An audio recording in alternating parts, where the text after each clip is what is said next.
We've been waiting for JID's Forever story for what feels like forever now, but it's finally getting closer to his release date because he just dropped a new single titled Dance Now with Kenny Mason, and we have, I guess, rumored, I don't know if it's 100% official release date, of August 26th. So we're just 3 weeks away. So, and given that this is the first single, I'm assuming, since surround sound that's going to be on this album, we got to go bar for bar and break down these lyrics. If you're new here, these breakdowns are where I go through and read out lyrics to a song and give my interpretation of what the artist is trying to say. My interpretations are not always correct, and I do miss things, so if I miss something or misinterpret anything, please let me know in the comments below. That way, everyone gets to learn something. So the song starts off with an intro from JID where he's just going, and I'm here for it. And it kind of plays into the actual beat of the song too, and it just makes it get stuck in your head, honestly. Like that's gonna be in my head forever now. Well, probably for the next couple of days at least, because I've only listened to it twice and it's there. It's already there. This then goes right into JID's first verse. JID back in the city with it. JID done been all across the globe. They say JID a scribbler, he's silly with it when he spit it, and I hope he don't sell his soul. So JID's back home. He's been on tour, he's been around the world, and now he's in the city, in Atlanta. They say JID's a scribbler. Like, he's a guy that writes loud lyrics, but also maybe just the way that he talks, because he may talk quick in person as well as in his raps. But he's silly with it when he's spitting. Like, the way he raps is not necessarily 100% unique, but it's not a common way of rapping. Like, people don't necessarily switch up flows like he does all the time. So, he's silly with it. And then they say he'd hope he don't sell his soul because, everyone thinks like, oh, if you're getting some sort of attention and you're getting more and more popular, you're eventually going to sell out or sell your soul to the devil. But don't think that's necessarily the case with him. He should be good, man. He signed a code. He from the hood, nigga, down the road. He was just jugging right by the stove. Then they saw the patrol. It was time to roll. And the people that are talking about him, he should be good because he signed to Cole. Cole's a good mentor. He's gonna make sure he stays good. Make sure he doesn't do anything crazy. And then they go on to just kind of talk about JID, I guess.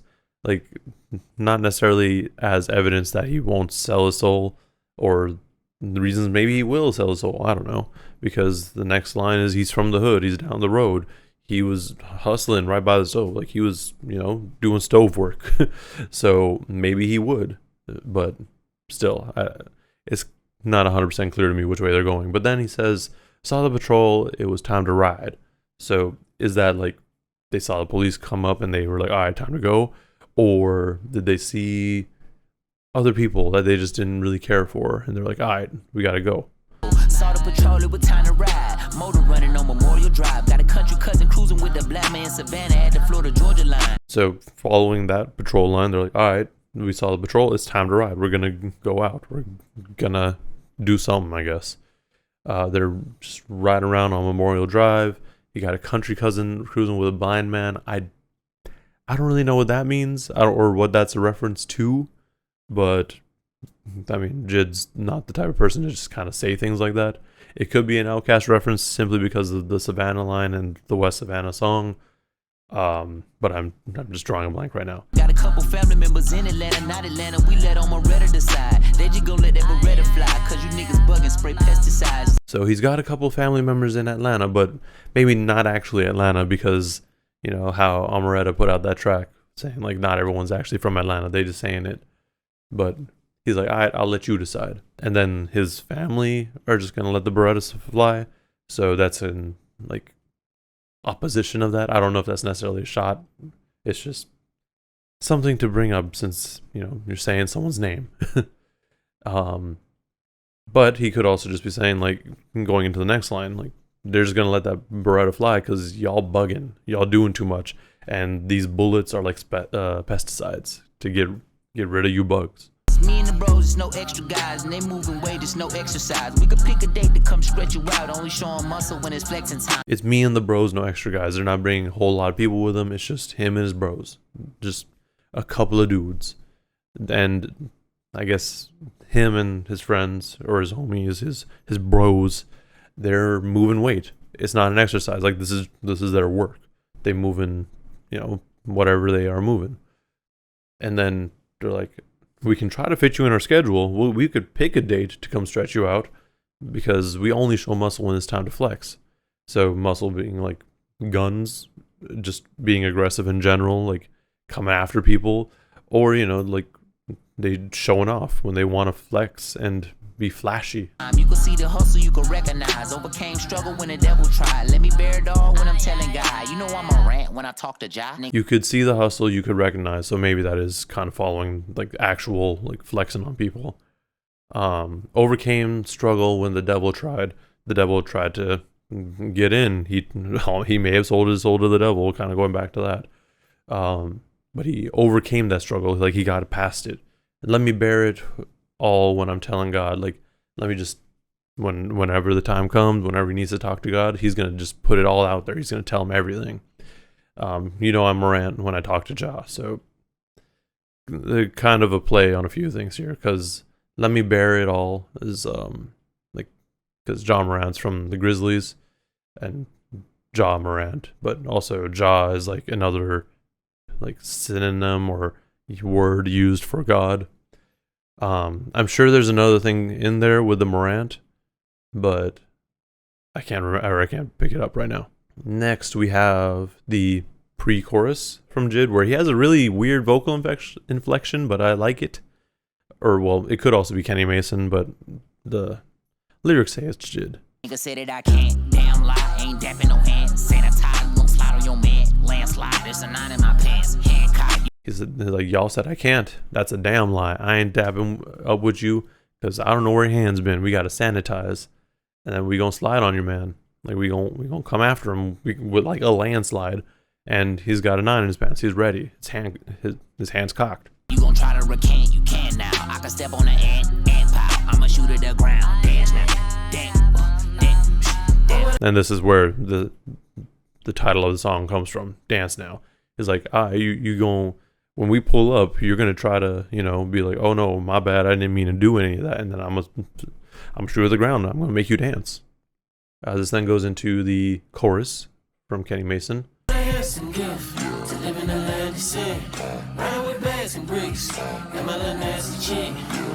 He's talking about the gift of just living in Atlanta, maybe living in the hood, just growing up the way he grew up, I guess.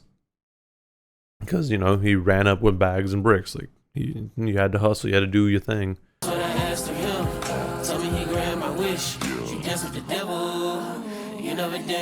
So when he was, struggling, when he had to make ends meet, to say the least, he was out there, like, with bags and bricks.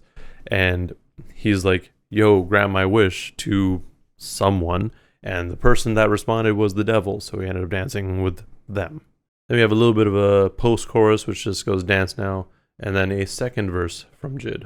I'm not a two-stepping man. I said I do not dance. It's a gun inside my pants, and the whole world's in his hands. It depends. Penny for your sins. Shooting up the block, can't stop. He does not dance. He's not a two-stepper. He's not gonna, he's not gonna do anything fancy. You're not gonna make him dance, even if you try to shoot at the ground. Like, he's not gonna move. And he's like, it said it's a gun in my pants, and the whole world's in his hands. In the hands of the gun, I'm assuming, because, with that gun you can change people's worlds. Like, not necessarily the whole world, but this particular person's world or your own world. It depends. Penny for your sin, shoot another block, can't stop revenge.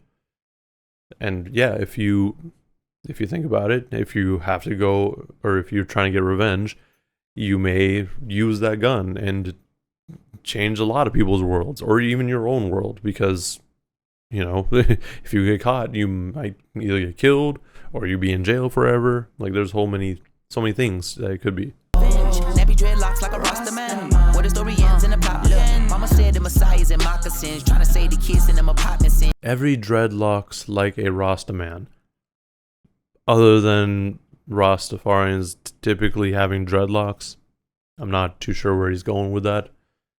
Where the story ends and the plot begins, I mean, maybe a direct reference to the Forever Story, or like a never-ending story of sorts. Or now that I think about it, maybe this album is just about, it's just life in the hood and how it just keeps going and cycling. And anyways, Mama said the Messiahs and moccasins trying to save the kids in them apartments. Like, the Messiahs and moccasins just makes it seem like maybe a direct reference to Jesus, but he was more wearing sandals. But he could also be like the Messiahs and moccasins. Like, that's just a way that they're, I guess, identifying this person that will save whatever's going on. So, I mean, maybe the person that's in these apartments that's going to save them is a dude in moccasins. Maybe. But also, it sounds like just trying to save the kids in the apartments in general, outside of the Messiah thing, is like maybe gentrification's happening and they're going to tear down that apartment and build like a fancy one to kick people out because they're going to price it way more than, you know what gentrification is. Oh, well, actually, it could also be just not necessarily literally saving them from whatever's happening, like if they may get kicked out, but also just saving them from what's the cyclical nature of life right now for most people. Like, if you are in the hood, there's a very good chance that you're going to stay there, your kids are going to be there, and it just keeps going and going and going. Show way to live with other options, opulence, decadence, black excellence, and lots of it. I could cop the newest Beamer, Bentley, or Balenciagas. I could pay for this little nigga scholarship. So going into the other options, like you can keep going in the circle, or you can diverge and go in a different route entirely.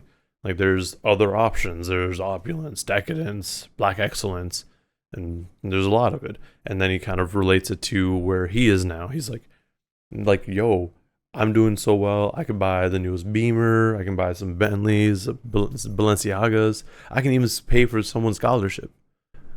Will he? I don't know. I mean, he seems like the type of person who would. I ain't caught up in rap nigga politics. Play with me, you're playing yourself. Playing with death. Say him a prayer. Kathy and Carl got a K on the ship. He's not caught up in rap politics. I mean, yeah, there's politics in general in rap, I guess, but he's not part of it. I don't know how true that is. I mean, maybe he just doesn't care about it. But, you know, given how I thought this project was supposed to be really high profile, but I mean, maybe it's not. Maybe something happened.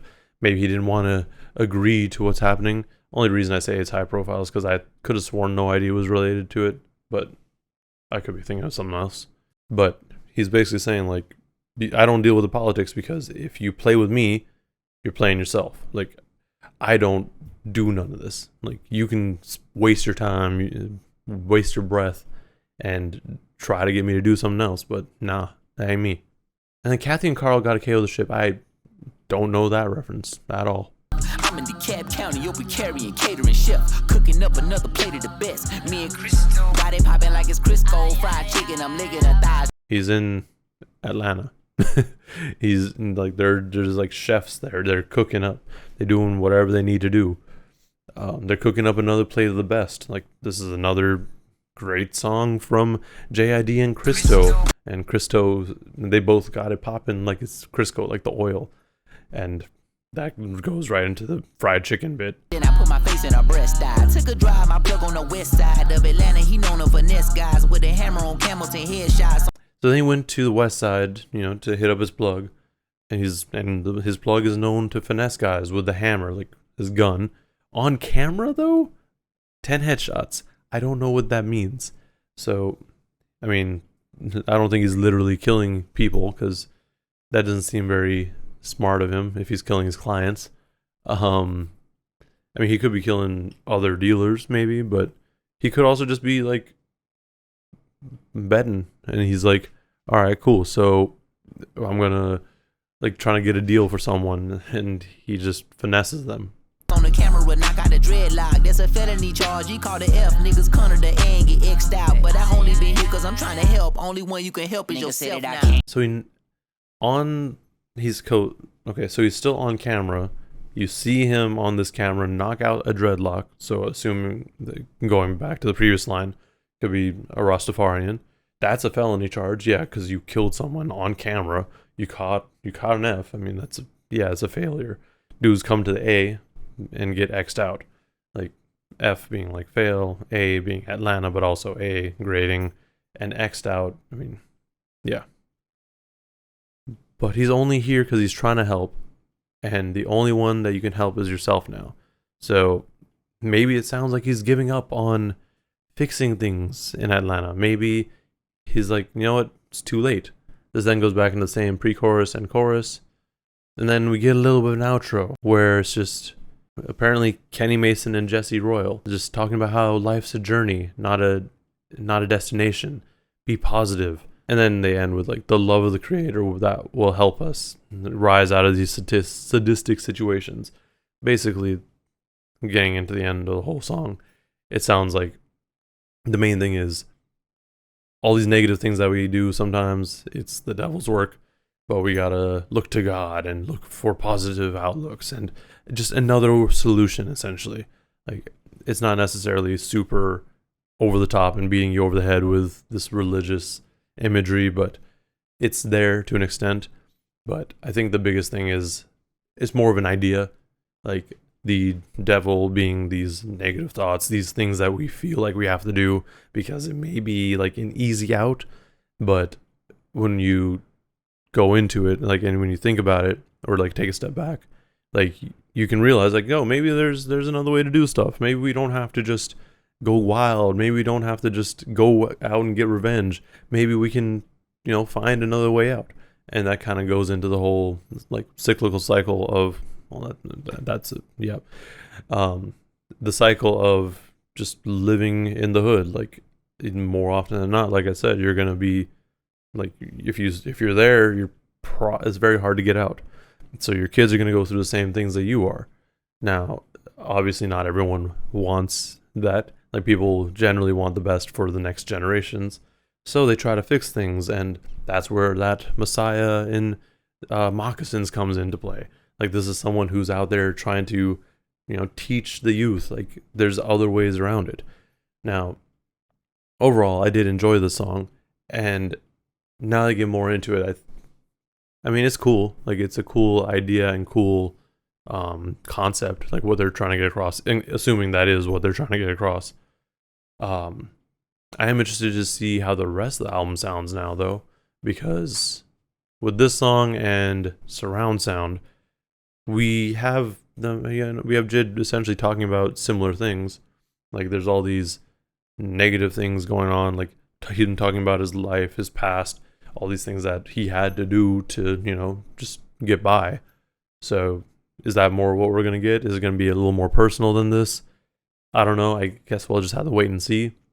But regardless, this was a very, very solid intro, or not intro, but like single for the project. I was already looking forward to the album anyways, so this kind of helped.